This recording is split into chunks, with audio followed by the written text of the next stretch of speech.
Hello guys, welcome back to my channel. চলে এসেছি আবারও একটা শর্টস নিয়ে। তোমরা শর্টস দেখে বুঝতেই পারছো চিকেনের কোনো একটা রেসিপি হবে। তো আজকে আমি করেছিলাম, মানে এটা যাবে কালকে পোস্ট হবে, কিন্তু আজকে আমি করেছিলাম। তো দেখতেই পাচ্ছ যে চিকেন পকোড়ার রেসিপি। তো প্রথমেই সমস্ত কিছু দিয়ে ম্যারিনেশন করে রেখে দিয়েছিলাম, মানে দিনের বেলায়। তো কী কী দিয়েছিলাম তোমাদের একটু বলে দিই। তোমরা অবশ্য নিশ্চয়ই আমার থেকে বেটার জানো, কিন্তু তবুও আমি বলি সমস্ত রকমের গুঁড়ো মশলা যেগুলো, জিরে গুঁড়ো, ধনে গুঁড়ো, তারপরে গরম মশলা, হলুদ, গোলমরিচ গুঁড়ো, তারপরে আর একটু লবণ তো দিতেই হবে, আর হলুদ।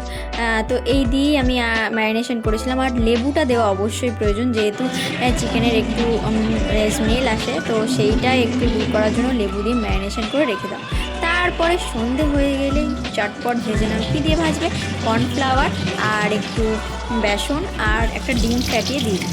ব্যাস, এই দিয়েই ম্যারিনেশন করে চটপট ভেজে নাও। এবারে অ্যামেজিং, মানে শীতের কালে এরকম 1 কাপ চাটা যেহেতু আমি আগেই খেয়ে নিয়েছিলাম, কিন্তু 1 কাপ চা আর চিকেন পকোড়া, বেস্ট অ্যামেজিং ব্যাপার। আর চিকেন পকোড়া ভাজার সময় গ্যাসটা কিন্তু একবারে লো রাখবে, যেহেতু চিকেনটা কাঁচা। তো তোমরা যদি আগে একটু হাই ফ্লেমে ভেজে নাও, তো চিকেনের ওপরের কোটিংটা পুড়ে যাবে, মানে ফ্রাই হয়ে যাবে, আর ভেতরটা কাঁচা থাকবে। তো সেই জন্য এইটা একটু সাবধানতা অবলম্বন তোমরা করবে। তো আর এইটুকুটা মাথায় রাখলে ব্যাস অসাধারণ খেতে লাগবে। মনে হচ্ছে আমি একটা রেস্টুরেন্ট খুললে তোমাদেরকে অবশ্যই থাকবো। তারপরে এই তো দেখতে পাচ্ছ ভাজা হয়ে গিয়েছে। ভাজতে ভাজতেই আমি চটপট দুটো মেরে দিয়েছি। তারপরে দেখতেই পাচ্ছ যে তোমরা কে কে আমার মতো চিকেন খেতে, মানে চিকেনের পকোড়া খেতে ভালোবাসো, নিচে কমেন্টে অবশ্যই জানিও। আর তোমাদেরকে দেখতে কেমন লাগলো চিকেন পকোড়ার রেসিপি, নিচে কমেন্টে অবশ্যই জানিও। আর কী কী রেসিপি তোমরা দেখতে চাও সেগুলোও আমাকে জানিও। তো আজকের মতো এইটুকু, দেখা হচ্ছে নেক্সট কোনো সাথে।